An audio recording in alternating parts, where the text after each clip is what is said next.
In the spring of 1911, a young composer named Alf Hurum visited Paris for the first time. Back home in Norway, and during his musical education in Berlin, he had been saturated in the sounds of Germanic music. But this trip to Paris opened his eyes and his ears to new worlds of sound, specifically through the music of Claude Debussy. One of Debussy's own compositions clearly influenced the music that I'm going to share with you today. Today's piece is Hurum's Notre Dame, which comes from a collection of pieces called Impressions. He composed this suite in Paris in 1911, and this is just a year after Debussy published the prelude called The Sunken Cathedral, another piece about a cathedral, and Hurum clearly draws upon this piece as inspiration for Notre Dame. At the beginning of Notre Dame, Hurum evokes the vast, cavernous space inside the cathedral by using dark, rich chords low in the piano's register. This soon gives way to the sound of bells, and to accomplish this bell-like effect on the piano, Hurum composed the music so that the hands would go back and forth on the piano with kind of clashing chords, and it sounds like this. You'll hear this motive come back a couple times in the music.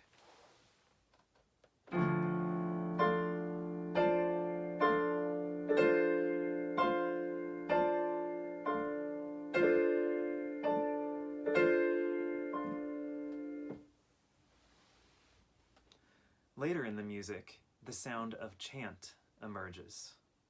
You can almost imagine these chants that have been sung as part of the Catholic liturgy inside the cathedral for centuries as we hear this melody appear in the middle section of this piece.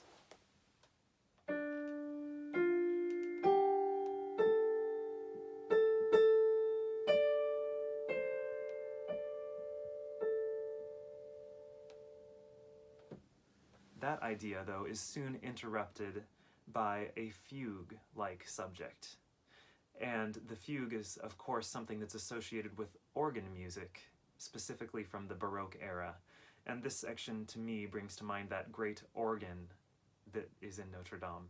This music sounds a little something like this.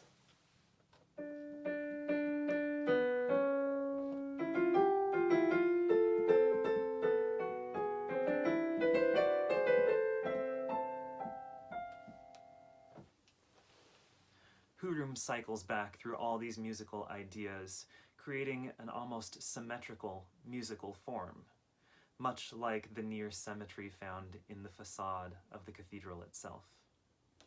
But there's a surprise in store for us at the end of this piece, as the chords take on an impressionist quality much like the music of Debussy, and these chords become murky in their harmony as they move higher and higher in the range of the piano. These chords ascend the keyboard, much like our eyes rise up to the top of the towers or the spires of a great cathedral, and it draws our gaze and our ears upwards to the top of this building and maybe even towards heaven itself.